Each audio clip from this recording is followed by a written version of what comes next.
First Sumathi Nizamabad rice మిల్లర్లకు సంబంధించి వార్త మనం చెప్పబోతున్నాం. ఉమ్మడి నిజామాబాద్ జిల్లాలో రైస్ మిల్లర్ల అక్రమాలు బయటపడ్డాయి. బిగ్ టీవీ చేతిలో డిఫాల్ట్ రైస్ మిల్లుల చిట్టా మొత్తం ఉంది.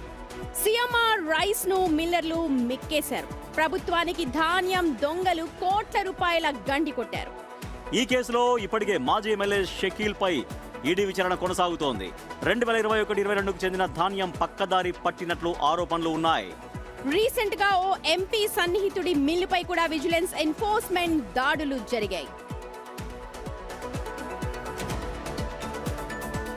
2021-22 ధాన్యం పక్కదారి పట్టినట్టుగా ఆరోపణలు ఉన్నాయి. సో ఇప్పుడేమో లేటెస్ట్ గా ఒక ఎంపీ సన్నిహితుడి మిల్లు పైన కూడా అది చూస్తారు కదా, బిగ్ టీవీ చేతిలో ఉన్న డిఫాల్ట్ రైస్ మిల్లర్ల లిస్ట్ అది. ఇప్పటికే మాజీ ఎమ్మెల్యే షకీల్ పై కూడా ఈడీ విచారణ కొనసాగింది.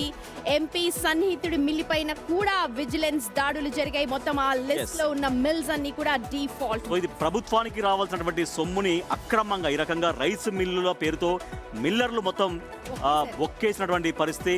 సో దీనిపైన విజిలెన్స్ అధికారులు దాడులు అయితే కొనసాగిస్తున్నారు. బట్ ఇంకా దీనిలో ఇంకా లోతుగా వెళ్లాల్సినటువంటి అవసరం ఉంటుంది. సో మిల్లర్ల పాత్ర ఏంటి, ఈ ప్రభుత్వానికి రావాల్సినటువంటి ఈ ఆదాయానికి ఎట్లా గండి కొట్టారు, మొత్తం ఎన్ని కోట్ల అంటే 100 కోట్ల ఉంటాయి, మొత్తం అంత మాయాజాలం చాలా చోట్ల జరుగుతుంది. కాబట్టి ఎన్ని 100 కోట్ల రూపాయల ప్రభుత్వ సొమ్ముని ఈ అక్రమంగా మెక్కేశారు, అన్ని కూడా బయటకు రావాల్సినటువంటి అవసరం ఉంది.